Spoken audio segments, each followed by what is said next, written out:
2, 1.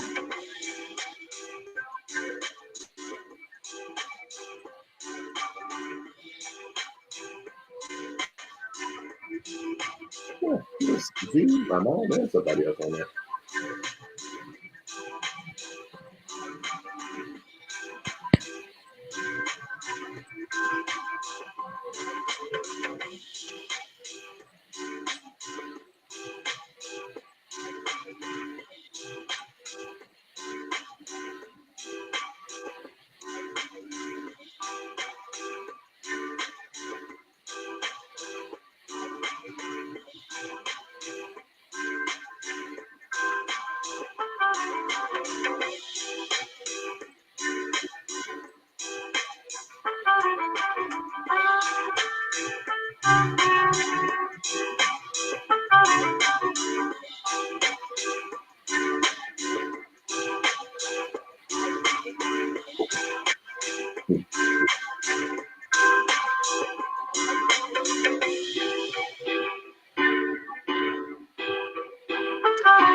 We are on a very special early segment on Ready, Set, Real Estate, and I am so excited for what we are going to learn today. You know the saying, you're going to learn today.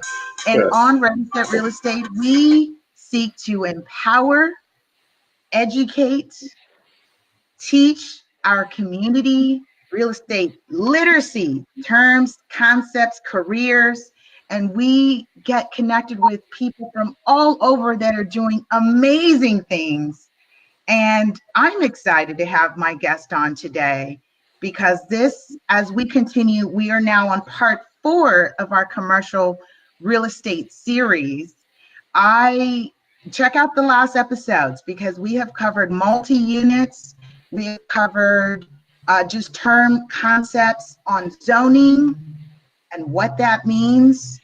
And we've covered mentorship opportunities just in the last 3 weeks. So we are on week 4. And as I shared before, this month is dedicated to the commercial real estate series, or I should say avenue of the industry. Very, very important because every single thing you see around you is real estate. And so today I have Steve Richardson, and I should say Pastor Steve Richardson. He's a development consultant and CEO of the Los Angeles Clergy Development Council. I'm really excited to learn more about what his organization is doing and focusing on for the community. He began his career in real estate and finance in 2003 as a mortgage banker with Novastar Home Mortgage. His tenure as a mortgage professional, he grew to become a high-producing mortgage banker and real estate investor. And in 2008, he, along with 4 partners, opened an equity REIT, Real Estate Investment Trust. That's the REIT, for those of you who have heard that word, but have not been familiar. That's the Real Estate Investment Trust, which acquired distressed real estate assets. Now here in 2010, he began providing consulting and development services for real estate developers specializing in urban fill properties. Successfully closed over 300 million transactions. He brings experience in residential, commercial, land entitlement, and development transactions with a career spanning over 15 years as a real estate practitioner. I can go on, but guess what? We're going to bring him on so he can share more about himself. Steve, welcome to the show. Thank you, Lisa. Thank you so much. And good morning. You are so welcome. As I shared offline, I was thinking, oh my goodness, this is going to be so insightful because as I shared, we get to learn more about your organization. However, before we jump into that, you're based in Long Beach, right? Yes. And yes. You have mainly focused, well, I shouldn't say mainly focused, but I see you as a commercial real estate professional, which is nice. And one of the things that I'm always keenly interested in with our guests is, has the transition when you come into the business been, I'm going to do commercial and you do commercial, or is there this phase of residential and then you start to dabble? What was that like for you? Because I mean, to go from mortgages to now the level of consulting and projects you're working on, we want to know that journey. Well, if we go all the way back in time, we started off when B-paper was popular, subprime. We had a subprime shop, ran that. Of course, the market took a turn and most of the subprime shops went out of business, right? I had a shop at the time, it went out of business. 150 banks went into bankruptcy. And most of those banks were banks that I used all the time, right? So we had to kind of reinvent, which was not the easiest thing to do at the time, because what I learned how to do in that period of time was to do mortgages, right? And I would buy properties basically as a hobby. It wasn't really a business yet. So we figured out. I just want to interject and say that's a very interesting hobby to have. I mean, just buy properties. We just buy properties as a hobby. Okay, good. I just had to, people are listening and who are like, okay, you buy properties for a hobby, and people are still trying to wrap their minds about buying property. Once you learn the mechanics of real estate and how the financial things work, you can figure out ways to obtain the real estate assets either through ownership or control, right? Some of the stuff I would own, some of the stuff I would control, okay? And when you learn how to utilize the skills that you have in order to be able to build your own portfolio, then you can put yourself in a position where you continually have ownership and assets and can reap the benefits thereof, right? So it being a hobby, it was like, we needed a place to stay. So we bought a place and realized that the place went up in value really, really quickly. And within, maybe 2-3 months, took out a large sum of money and bought another property. And that's how it all started. So I learned that you can leverage your way into other properties, but it just has to be responsible leverage. Key word. And we do use that on this show. We are talking about leverage. We kind of jest about the acronym OPM, other people's money. And those are things that people who are not really, I would say, debt averse. And like you just said, good leverage, right? Because there's good debt and there's bad debt. Right. And I think you uniquely, unlike most professionals, really understand that, coming from a mortgage background, which for me as a professional, when I'm working with clients, it's oftentimes when there's challenges on the credit or the assets or the income or the DTIs and the formulas, I always recommend they talk with the person that's going to loan them the money. They're the best person to tell you how to do it, what needs to be done. That's great advice, because the mortgage professional should be able to steer that person in the right direction, or help them to, improve their credit scores quickly. Because really credit is just an indicator of character, right? Fair Isaac and Company was created way back when in order to determine how likely it was for a person to go 90 days late, right? So once we've gone 90 days late, it puts us into a certain category in the system. And once you're in that category, it's kind of hard to get out unless you know the tricks of the trade to get yourself out of it, right?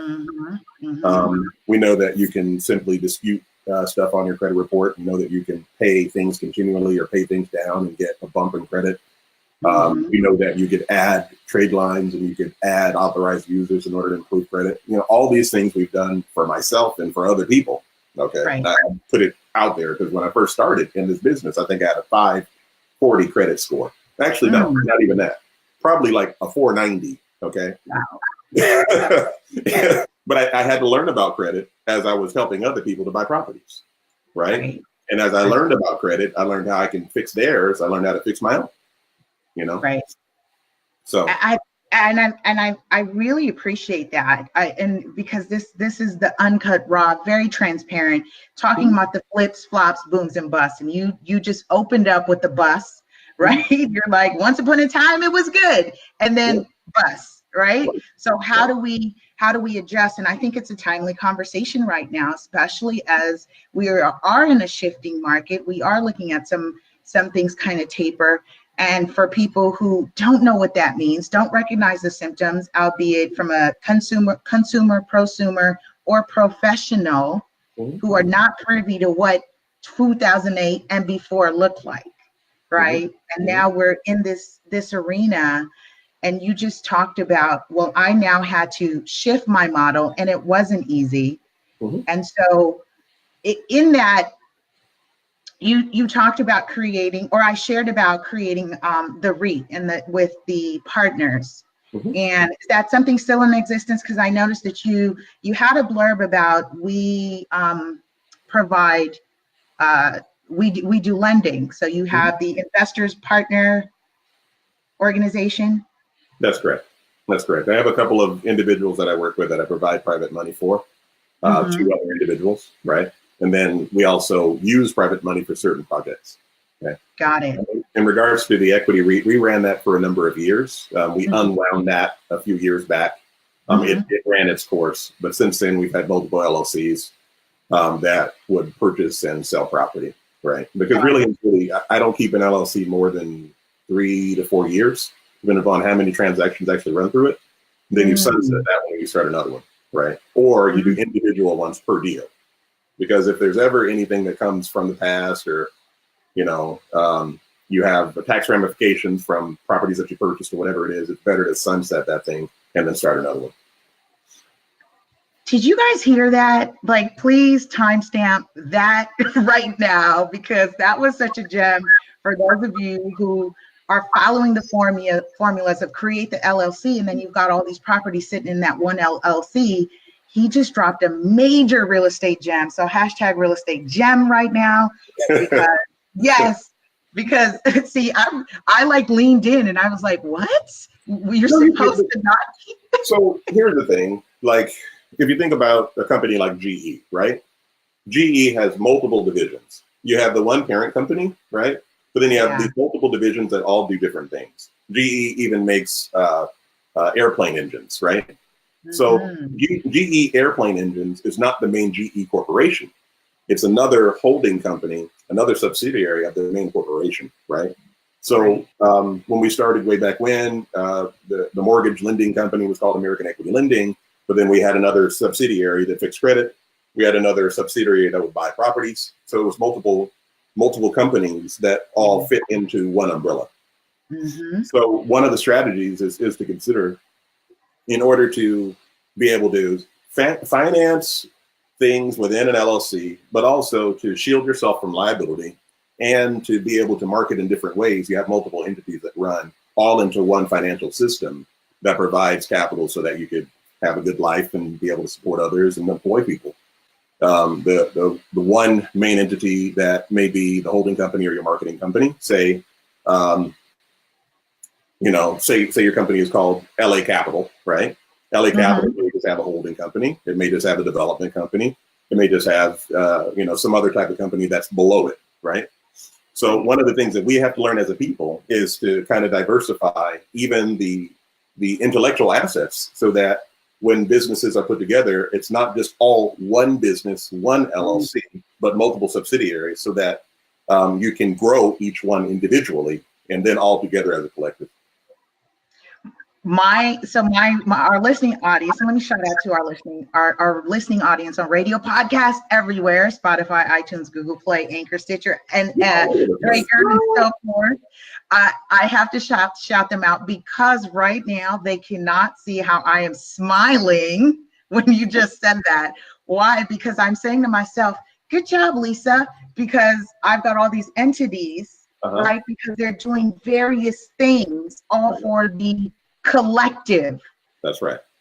And it's not, and you're absolutely right. We're, as a people, need to know it's okay to have the entities and the various branches that each are operating in different arenas to bring capital. So I was just smiling when you said that, because it took me a while to get there as I was developing and growing. And I'm like, wait, I need now something else. I need to create a different entity for that because that's not part of this.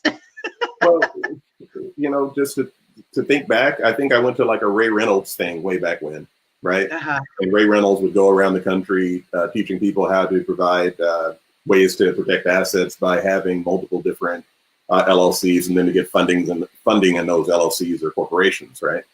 And I remember that concept, but I didn't pay him to do it, because really and truly you can learn how to do it yourself. But it's a lot easier when you have a trusted consultant that can handle these types of things for your business. So then you can focus on the thing that you're really good at, and if that's sales, sell. Don't be the corporation consultant as well. We're not attorneys, right? Right. Yeah. And that was a great segue into my next commentary about what you just illustrated. Is that clearly that's the value you bring. So when you're meeting with clients, is that part of a consulting that you kind of look at what they're doing? Just kind of share with us from the consultant in terms of the projects that you work with your clients. What does that look like? Excuse me. Well, right now, we're often working with individuals that are really trying to figure out the next step in their business, right? Right. And if it's a faith-based client, sometimes they'll have an existing church entity that's a 501c3. Sometimes they may have a CDC, which is a community development corporation that they've created, right? Mm-hmm. But in order to make those both fundable entities, we begin to consult in regards to the way that the board is set up, the separation between the two entities, the assets that are held in the church, the assets that are held in the CDC, so that they can begin to understand how to run their financial system, right? So there is a degree of consulting in that regard, so that people can begin to understand it in a different way. We often have resources that are in front of us, but don't really understand how to access them correctly. Mm-hmm. And if we would begin to, here's the key. In your business, stack your business. And what does that mean? Mm. Stack your board, stack your dream team, so that you can begin to hire to your weakness to make your whole business stronger, right? And that's one thing with church entities, is that if they have individuals that are within their congregation that have high degrees or licenses and things like that, we encourage them to begin to work within their own congregation with people that they know, like, and trust, to bring them closer to themselves so they can make their whole organization stronger, right? Right. It's the same way with our businesses. We have to have a good lender. We have to have a good title person. We have to have a good escrow person that we work with. That makes our business run a lot smoother, right? Right. See, and that leads me into, I'm smiling now because we were sharing offline about the Los Angeles Clergy Development Council.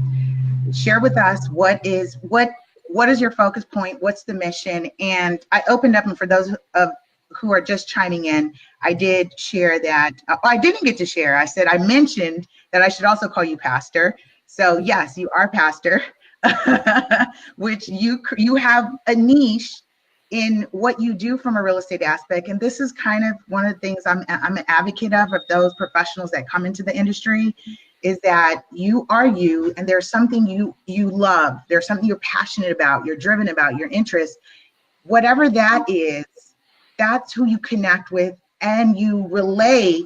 I'm a real estate professional, right? I'm the lender. I do sales, I do title, I do appraisals, and so on and so forth. So you're bringing your skill and value to that community you're connected with. You are a pastor. So share with us how you've connected what I would say you're being called to do ministry, and what you do as a development consultant.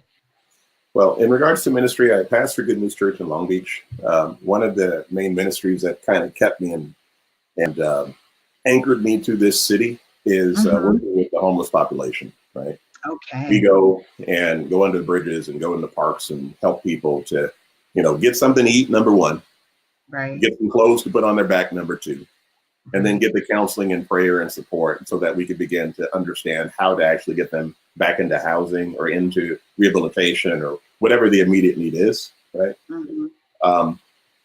That led us to begin to look at the church as a resource that can continually provide these types of things, right? Because if you look in any given city, most churches have some type of auxiliary ministry that is running, right? Often we don't have coordination between the 2 churches or 3 churches or 10 churches so that we know how to maneuver people that are in need from one place to another, okay? And we began to understand that if this church over here has, you know, food this day, right? A person that is in need can get over there and get something to eat. But often they don't know that that place has something for them to eat, okay? So what we begin to understand is that if we can use some of the resources that the churches have, which is typically land or underutilized buildings, and reconvert those things into housing or build housing on the land, then we could make a 24-hour ministry that provides a way for people to get directly off the street and say, I'm staying over at Bethel, or I'm staying over at New Sunshine, okay? Right. But then, you know, the other thing is it gives the church an economic engine so that it can actually do ministry and not have to focus on asking the people always just for it to have an income so that it can do ministry, right? That's so powerful. And you know what? So needed, because oftentimes, especially as I think, I'm glad I have a team, because as a creative, I create, and I've got a team that will help focus on, all right, Lisa, we got to focus on monetizing this stuff. That's wonderful. You want to serve, you want to give. How do we focus on making sure it's self-sustaining, right? And I think about that being so important because as I'm in full circle right now with having this discussion with you. One of my first real estate transactions ever was actually commercial, and it was a church. Wow. And I was like, oh, so everything I learned in real estate practice, as far as contracts, just got thrown out the window. That's huge. That's huge. Because it had nothing, everything I learned in terms of RPA, residential purchase agreement, right, and how the home inspection, it just was so different. Now I'm dealing with a church. Now I'm finding out that it's not as easy to finance a church. No. And so when you say that, when you say the sustainability and we're not just reaching out to the people to keep the lights on, as you hear oftentimes said, well, this is to keep the lights on, right, for the church, but then using the land and the way it's structured, like you said, albeit they have the CDC, to buy more properties and provide the housing so that you have the income to now self-sustain, and you get to focus really on the message, really on the mission, right? Yeah. It's very difficult for us to focus on anything we're passionate about if we are worried, concerned about how we're going to eat, the housing over our heads, food on, clothes, and all these basic needs, all these human basic needs. So I commend you for creating such an organization and a space to educate and really lead, because I shared, and like I said, it's not, it's contrast to what we're hearing about, pastors and preachers and organizations, faith-based organizations that are mega and doing well. Right. However, we don't hear the stories of the multi-unit projects, the 100 units, the 200 units of affordable housing to provide the need to the people that need it. Right. So when you think and you put the word affordable and housing together, it's almost like an oxymoron in this day and age, because it's not cheap to build. Okay. So the nexus was to figure out a way to obtain the equity that's necessary, have a fundable entity that could support the debt, right? So let me break it down. Please, we're listening. If you have a piece of land and you want to do something with that piece of land. Typically, if you've never built anything before and you decide you're going to go and ask your banker at Bank of America, hey, give me a $5 million loan because I want to build an apartment building, they're not going to return your call. Okay. They just don't do it. And some of them will sign you on, but often they just won't return your call because you don't have the expertise, the track record, nor the balance sheet to be able to support, you know, a $25,000 a month payment, right? Right. So what we found is that we can partner with for-profit developers that have balance sheet, that have the track record, and then bring them to the place with a partner, okay? And in the partnership, you have a land partner, and then you have the for-profit developer, and they can come together and make it happen, okay? So that's really like one of the keys is that strategic partnerships can really change the trajectory of what you're doing in the business, okay? I think in life. Yeah. Period. Yeah. Not just professional, but personally as well. Strategic partnerships. Absolutely. Absolutely. See, and I'm glad that you stopped there because this is not meant to be a workshop or a course, but definitely spotlight and share. Today, actually. Right. But no, let me plug it because on February 22nd, I'll invite everybody. Come to the workshop we're going to do. Okay, great. So is this the one on the Eventbrite? Say it again. Is this the one on Eventbrite? I don't know if I put it on Eventbrite yet. Oh, okay. Because I was looking at one on January 23rd today. Do you have something? That's the event you have today. Is that why you bumped our show? Well, yeah, no, it starts at 11. Yeah. There's one today that's primarily for pastors, right? But then there's one in February that's like for the whole community. You know, that have a mindset to learn about development, even from a faith-based perspective. And that's going to be in February. Got it. All inclusive. So listen up. Where should we, and so I want to give you an opportunity to really share. I have you at, if you want to learn more about Steve, get connected, have some ideas with, albeit if you're listening and you are so passionate about your faith-based organization and feel like you want to be involved to do more, and you, again, I share this with you guys, you are learning for your tribe. You take what you learn and you take it back to your tribe and you share this information because sharing is caring. This is how we learn and empower each other. So Steve Richardson is based here, and I don't know how broad your connections are. I just want to definitely extend you as a resource to people who would like to get into your pastor's ear and say, hey, let's check out what, you know, Mr. Richardson is talking about. So website, please plug it in. Phone number, if you want to leave one so that people can get connected with you. And of course, you guys can DM me or connect with me and I can do the e-meet as forth. But I want to give Steve an opportunity to drop his website and phone number now. The website is lahousingsolutions.com. And then you can always call Lisa because she knows how to get a hold of me. But my phone number at the office is 562-495-8464. Great. And, so we have offices in Inglewood and in Long Beach. Great. So LA Housing Solutions with an S? That's correct. .com.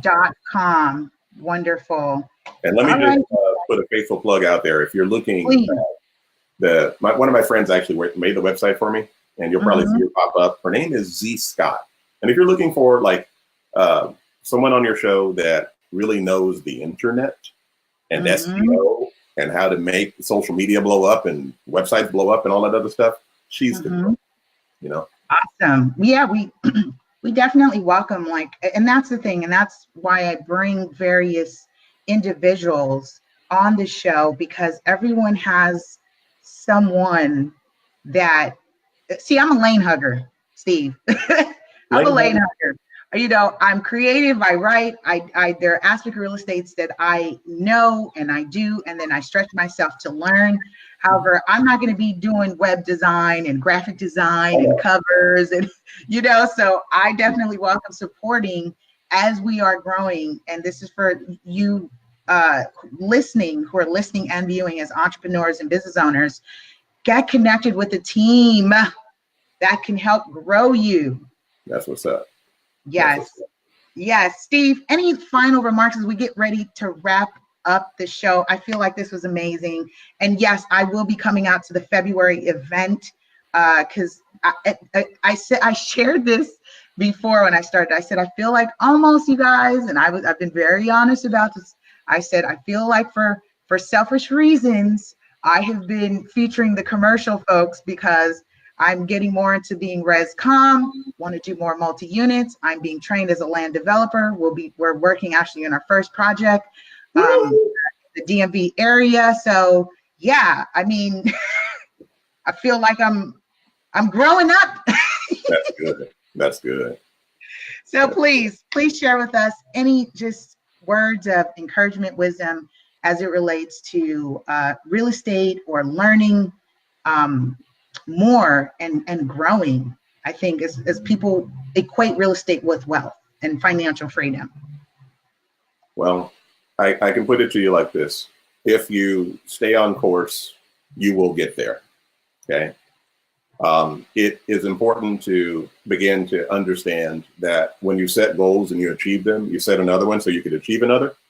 Because you can actually go from where you are right now into wherever it is that your mind can take you, right? Mm-hmm. There's a blessing that comes upon us that actually causes us to gain wealth, okay? And real estate is one of the biggest wealth generators that we have in our whole society. So if you're working in the industry and you're beginning to say, okay, I'm just tired of doing transactions, I want to go buy something, make it happen. And make sure that you get the education that's necessary so you could recognize what a good deal is versus what a bad deal is, right? So that you can make your purchase or make your investment and have a return that actually comes back from it. But don't just stop there. Begin to move the zero to the right, because it's the same type of paperwork. It's the same type of work that you have to do. Even though there's a little bit of a variation in regards to the skill set, when you move higher and higher into high finance and higher dollar real estate transactions, you're going to deal with people that are a little bit more sophisticated. And within the sophistication, there's typically less emotion, right? So there's a beauty to moving from just doing residential and embracing commercial and spending your time there. And whatever it is that you focus on will begin to expand. So wherever it is that you put your energy into, it will begin to work for you. If you continually work on it and you chip away, you will actually create the sculpture that you want. So just be encouraged, be blessed. And thank you so much, Lisa, for having me today. Well said. Thank you. I feel like that was all for me. I felt like that was all for me. Okay, no, you guys know I love you. Thank you all for tuning in on this week's episode of Ready, Set Real Estate. We will see you next week. Be sure to subscribe on the YouTube channel, radio podcast everywhere. You all have been doing amazing things with growing the channel. And remember, this show supports our nation's first real estate focused nonprofit organization for the youth. We teach children ages 10 and up real estate literacy, terms and concepts, an alternate pathway to success. Learn cute. More at realestate100youth.org. Steve, I appreciate you. Thank you so much. Thank you so much, Lisa. Thank you. All right, you guys, we're doing it out. Please keep it up. Yes, thank you. Okay.